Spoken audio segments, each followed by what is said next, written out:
ஆண்டு முழுவதும் இந்த அமுத கரங்கள் என்ற இந்த உணவு வழங்கும் அன்னதான நிகழ்ச்சி அண்டியார் அவர்கள் தொடங்கி வைத்தார்கள். அடுத்த வருஷம் பிப்ரவரி மாதம் வரை ஒரு வருட காலத்திற்கு இந்த அமுத கரங்கள் மூலமாக இந்த பகுதியில் இருக்க மக்களுக்கு உணவு வழங்குவதை இந்த பகுதியினுடைய திராவிட முன்னேற்ற கழகமும் அதை மாவட்ட கழக செயலாளர் இருக்கிற தம்பி சேகர் பாபுவும் இணைந்து மிக சிறப்பாக ஒவ்வொரு நாளும் செய்து கொண்டிருக்கிறார்கள். சேகர் பாபு அவர்கள் இந்த தொகுதியில எல்லா இடங்களுக்கும் எல்லா பகுதி வாரியாக எல்லா மக்களுக்கும் இந்த உணவு கிடைக்க வேண்டும் என்ற எண்ணத்தோடு பகுதி வாரி கொடுத்து கொண்டிருக்கிறார்கள். அவரை மனப்பூர்வமாக நான் வாழ்த்துகிறேன். இந்த உணவு வாங்குகிற அத்தனை பேரும் தலைவர் அண்ணன் தளபதி அவர்கள் பல்லாண்டு வாழ வேண்டும் என்று வாழ்த்த வேண்டும் என்றும் கேட்டுக்கொள்கிறேன். பட்டா வழங்குறத ரொம்ப எளிமைப்படுத்திருக்கோம். நிறைய பேருக்கு பட்டா கிடைச்சிருக்கு. வரக்கூடிய நாட்கள்ல திட்டம் என்ன எவ்வளவு? அதாவது இதுவரை 16 லட்சம் பேர் கொடுத்துருக்கோம். 16 லட்சம் பேர் கொடுத்துருக்கோம்.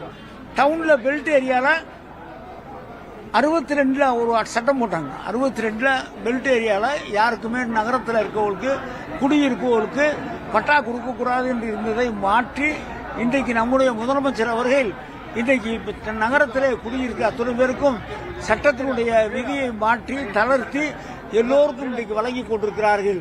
அது மிகப்பெரிய ஒரு வரப்பிரசாதமாக இந்த பெல்ட் ஏரியாவில் குறிப்பாக சென்னை சுற்றி இருக்கிற பகுதியில் இருக்க மக்களுக்கெல்லாம் மிகப்பெரிய வரப்பிரசாதமாக இருக்கிறது.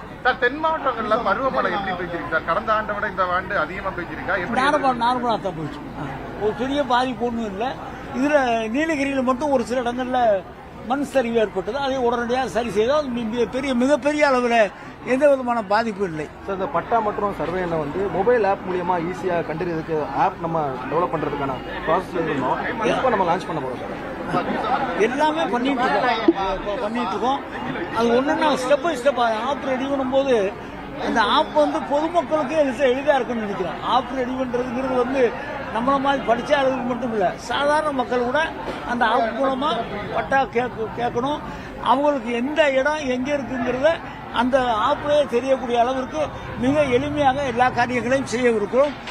முதலமைச்சர் அவர்கள் இருக்கிற இடம் ஒரு மனிதனுக்கு வேண்டும், அந்த இடம் அவனுக்கு எந்த இடம் என்பதையும் காட்டுகிற அந்த பணியில் செய்ய சொல்லி உத்தரவிட்டுக்காரர்கள் செய்கிறோம். அந்த ஆப் எப்ப நடைமுறைக்கு சாத்தியம்? கொஞ்சம் இந்த ஆண்டு இறுதிக்குள்ள வருமா? வந்துடும். வடகிழக்கு பருவமழையை பொறுத்தளவிற்கு எல்லா விதமான முன்னேற்பாடுகளை முதலமைச்சர் அவர்கள் செய்ய சொல்லி அறிவுறுத்தியிருக்கிறார்கள். அந்த அடிப்படையில் எல்லா பணிகளையும் மாவட்ட நிர்வாகம் செய்து கொண்டிருக்கிறது. வருவாய்த்துறையில் இருக்கிற பேரிடர் மேலாண்மை துறையும் அந்த பணிகளை தொடர்ந்து செய்து கொண்டிருக்கிறது. இதுவரைக்கும் எந்த விதமான மிகப்பெரிய பாதிப்பு எதுவும் இல்லை.